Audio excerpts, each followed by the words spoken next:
Kiitos tytöille ihanista todistuksista. Tämä mun puhe tuntuu nyt ihan onnettomalta tähän perään, mutta enkä tiedä soveltuuko tämä edes tähän hetkeen nyt, mutta meillä on kaikilla kokemusta semmoisesta asiasta, että joku Raamatun sana saattaa yhtäkkiä ruveta puhumaan, jota ei ole aikaisemmin edes niin kuin kunnolla edes noteerannutkaan, mutta sitten joku päivä niin kuin tuleekin kauhean merkitykselliseksi ja mulle kävi tässä taannoin sillä lailla ja tämä puhe sinänsä, niin tämä syntyi vartissa mun sydämeen. Mä ei tarvinnut miettiä eikä puristaa yhtään mitään, vaan se niin kuin mä tiesin 15 minuutin päästä, että mitä tähän tulee tulla. Mutta tämä on erilainen puhe, tämä ei ole mun henkilökohtainen todistus, vaan tämä on enemmänkin semmoinen ehkä Jumalan viesti. Tämä lähtee siitä, kun opetuslapset oli ehtoollisella Jeesuksen kanssa ja muistetaan siellä, oli menty valmistamaan sinne pääsiäislammasta ja opetuslapset oli siellä Jeesuksen kanssa sitten syömässä ja sitä ehtoollista. Ja mä oon aina, tämä on mulle joka kerta yhtä merkillinen asia, että minkä takia Juudas sai olla siinä ehtoollisella. Mä en ole koskaan sitä ymmärtänyt, mutta joku merkitys sillä oli. Kuitenkin Juudas söi ja joi. Siinä ehtoollisella kastoi sitä leipää ja viiniä ja yhtäkkiä sitten Jeesus aivan kuin ajoi Juudaksen pois. Sanoi, että mene, tee äkkiä mitä sä oot tekemässä. Ja Juudas lähti niiltä sijoiltaan pois siitä tilanteesta. Mutta mä ajattelin, että mitä sen jälkeen sitten tapahtui, niin se ei kuulunut enää Juudakselle. Se ei ollut semmoinen asia, joka Juudaksen kuului edes niin kuin kuunnella ja ne asiat oli erilaisia. Jeesushan siellä sitten alkoi puhumaan sitä kuuluisaa jäähyväispuhettaa. Antoi lupauksia pyhästä hengestä, rauhasta, kaikesta siitä, mitä sitten opetuslapsille ja meille kaikille sen jälkeen tapahtuu, kun Jeesus on tästä lähtenyt taivaaseen. Ja Jeesushan hyvin paljon painottaa sitä viinipuussa pysymistä, Jeesuksessa pysymistä. Varmaan lähes 10 kertaa siinä yhdessä luvussa jo on tämä pysyä sana, viinipuu ja oksat. Jeesus on viinipuu ja me ollaan oksat. Jeesushan kertoi myöskin paluustaan. Mä tulen takaisin ja otan sitten teidät sinne takaisin ja opetuslasten murhe saa vaihtua sitten iloksi. Täällä Johanneksen evankeliumin 17. luvussa mä luen tästä muutaman jakeen ensin. Tämän Jeesus puhui ja nosti silmänsä taivasta kohti ja sanoi: Isä, hetki on tullut, kirkasta poikasi, että poikasi kirkastaisi sinut. Koska sinä olet antanut hänen valtaansa kaiken lihan, että hän antaisi iankaikkisen elämän kaikille, jotka sinä olet hänelle antanut. Mutta tämä on iankaikkinen elämä, että he tuntevat sinut, joka yksin olet totinen Jumala, ja hänet, jonka sinä olet lähettänyt, Jeesuksen Kristuksen.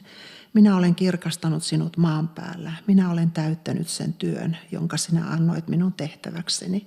Ja nyt, Isä, kirkasta sinä minut tykönäsi sillä kirkkaudella, joka minulla oli sinun tykönäsi, ennen kuin maailma olikaan. Jeesus rukoilee tässä omasta puolestaan. Ja tämä yksi sana tässä, tai 2 sanaa, pomppasi mulle tässä taannoin mun aivan kuin esille siellä. Minä olen täyttänyt sen työn. Mä en koskaan ollut aikaisemmin sitä miettinyt sillä lailla, mutta Sitten mä rupesin ajattelemaan, että tässä Jeesus sanoo täyttäneensä sen työn. Ja kuitenkinhan tämä meidän silmissä on vasta alkusoittoa. Golgata ja risti oli vielä edessäpäin, se kaikista pahin vaihe. Mutta kuitenkin Jeesus sanoi täyttäneensä. Ja tästähän mulla sitten alkoi niinku vyörymään tämä kaikki mun, mitä mä sitten siinä Jumala edessä koin. Jeesus oli täyttänyt jo paljon niitä vanhan testamentin ennustuksia. Mutta mä luulen, että se tärkein oli se, että Jeesus oli näyttänyt Isän. Jeesus oli näyttänyt, millainen on Isä.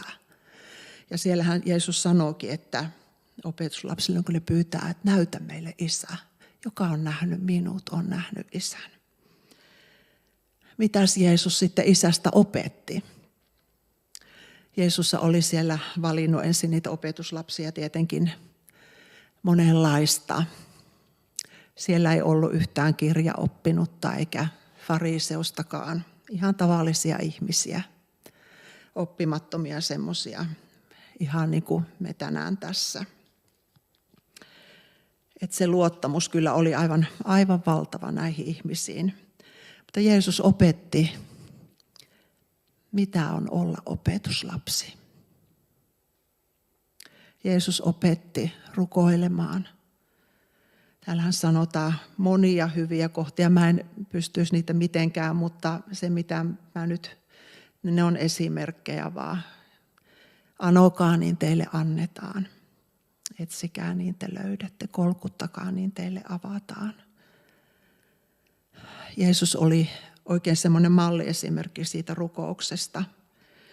Opetti myös se Isä meidän rukouksen, joka oli niin kaiken kattava. Kaikki tarpeet tuli siinä käsiteltyä. Leskirouvan rukous oli yksi asia, joka oli hellittämätöntä ja periksi antamatonta.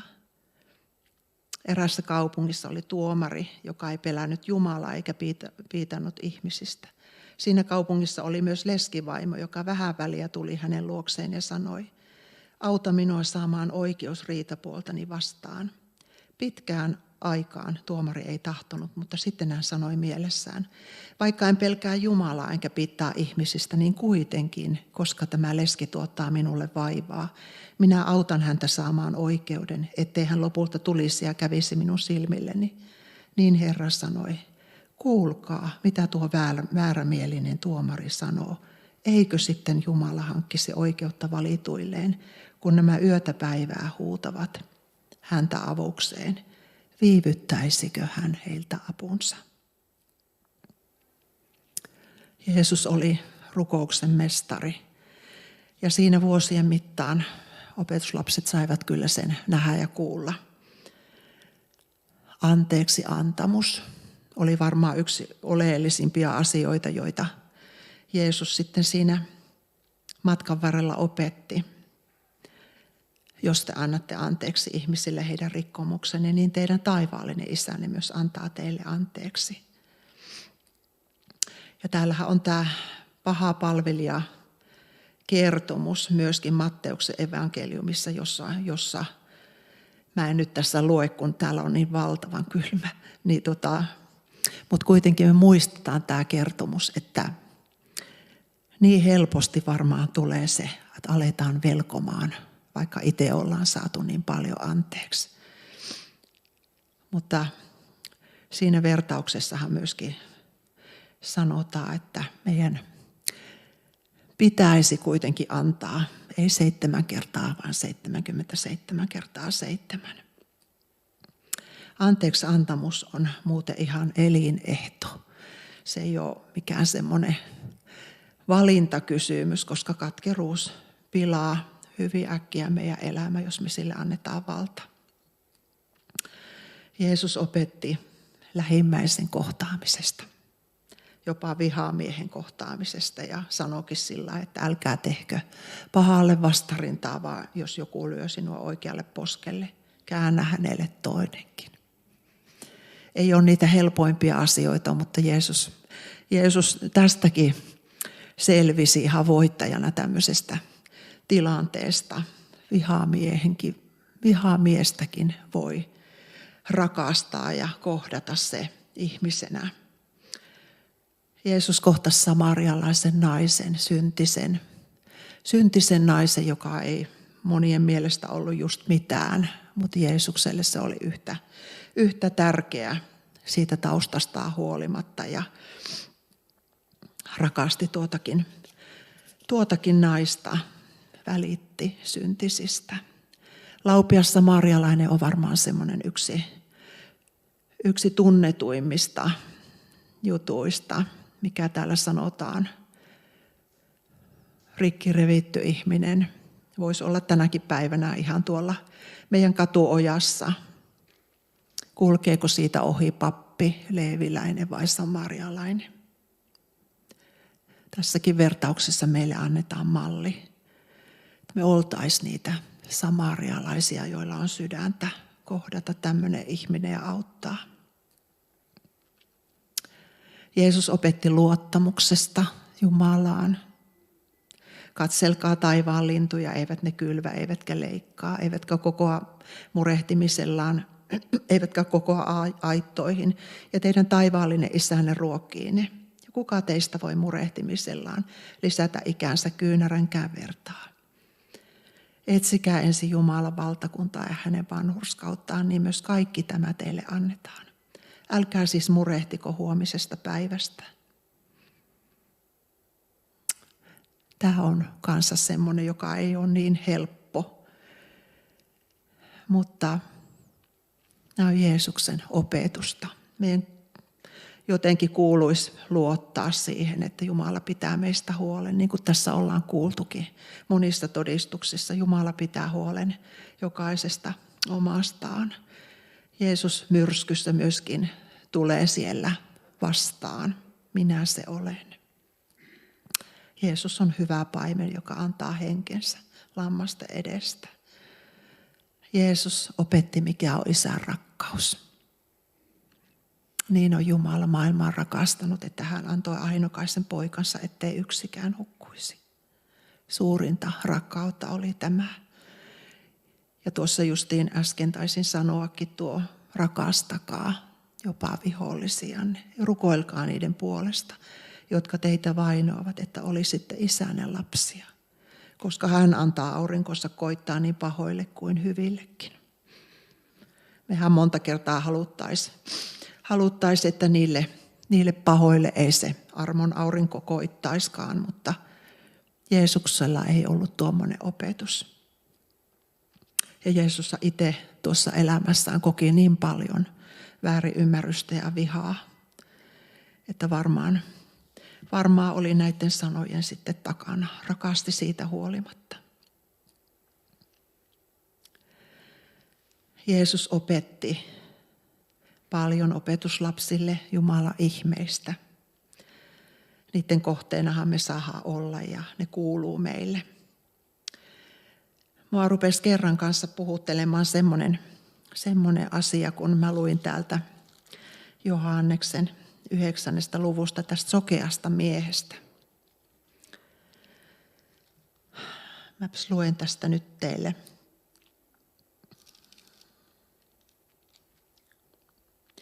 Jeesus oli siis parantanut tämän sokean miehen sapattina ja joutui sitten siihen fariseusten ristituleen sen jälkeen.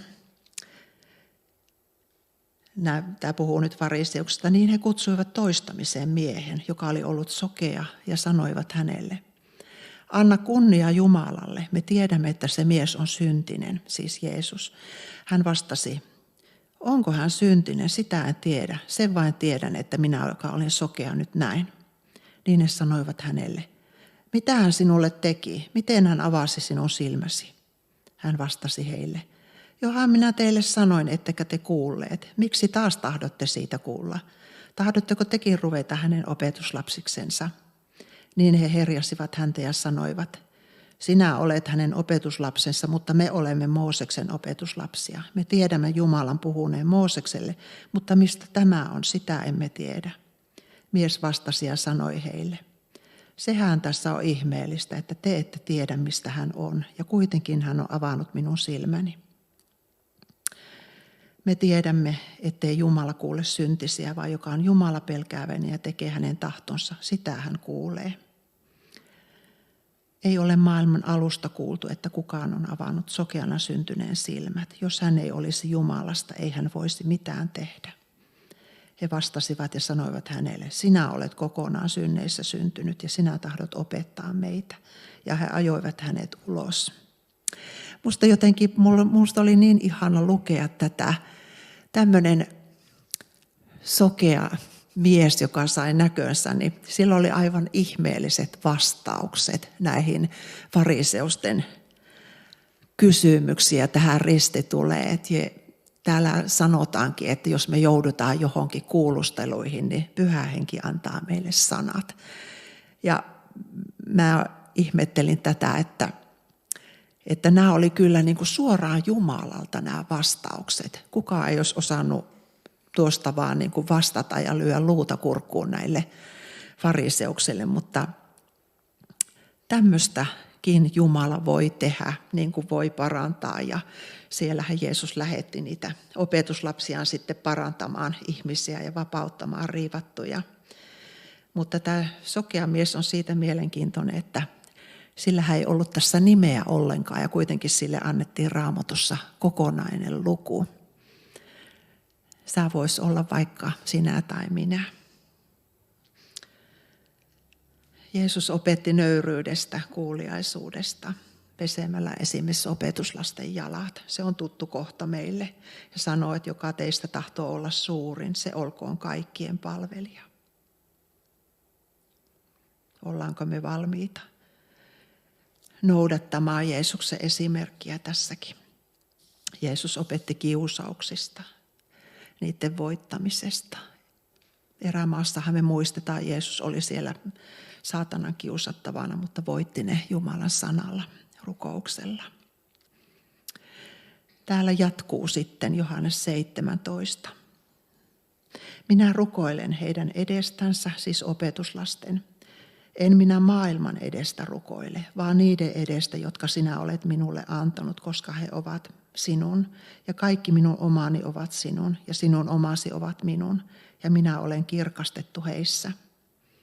Ja minä en enää ole maailmassa, mutta he ovat maailmassa, ja minä tulen sinun tykösi. Pyhä Isä, varjele heidät nimessäsi, jonka sinä olet minulle antanut niin, että he olisivat yhtä niin kuin mekin. Jeesus sanoo tässä, että minä en rukoile maailman edestä. Tämä on kanssa semmoinen aika järkyttäväkin asia jonkun mielestä. Jeesus ihan suoraan sanoi, että mä en rukoile maailman edestä. Teidän edestä mä rukoilen. Eikö Jeesus sitten välitäkään ollenkaan, mitä tässä maailmassa tapahtuu? Mutta se rukoustehtävä on annettu meille, sinulle ja minulle. Meidän tulee rukoilla. Oikeastaan missään täällä Raamatussa mun silmää ei ole oikein osunut, että Jeesus olisi varsinaisesti maailman edestä edes rukoillut. Jeesus on rukoillut työmiehiä elopellolle. Jeesus on sanonut, että hän rukoilee omiensa puolesta. Jakeesta 20 jatkuu. Mulla on nyt tämä vanhempi käännös, kun tämä on vähän isompaa pränttiä. Mutta en minä rukoile ainoastaan näiden edestä, vaan myös niiden edestä, jotka heidän sanansa kautta uskovat minuun. Siis tänä päivänä me kaikki ihmiset täällä, että he kaikki olisivat yhtä, niin kuin sinä, Isä, olet minussa ja minä sinussa. Että hekin meissä olisivat niin, että maailma uskoisi, että sinä olet minut lähettänyt. Ja sen kirkkauden, jonka sinä minulle annoit, minä olen antanut heille, että he olisivat yhtä, niin kuin me olemme yhtä, minä heissä ja sinä minussa, että he olisivat täydellisesti yhtä niin, että maailma ymmärtäisi, että sinä olet minut lähettänyt ja rakastanut heitä, niin kuin sinä olet minua rakastanut. Isä, minä tahdon, että missä minä olen, siellä nekin, jotka sinä olet minulle antanut, olisivat minun kanssani, että he näkisivät minun kirkkauteni, jonka sinä olet minulle antanut, koska olet rakastanut minua jo ennen maailman perustamista. Jeesus rukoilee tässä kaikkien niiden puolesta, jotka tänä päivänä uskovat Jeesukseen. Täällä sanotaan, että heidän sanansa kautta tulevat tuntemaan Isän. Eli tarvitaan niitä julistajia, tarvitaan työmiehiä sinne elopellolle.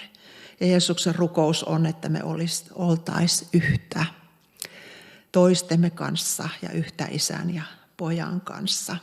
Tämä mun puhe on otsikoitu sinä minussa ja minä sinussa. Musta se on niin ihanaa, että se on Jumalan korkea tavoite, että meillä olisi semmoinen syvä yhteys, niin kuin Isällä ja Pojalla on.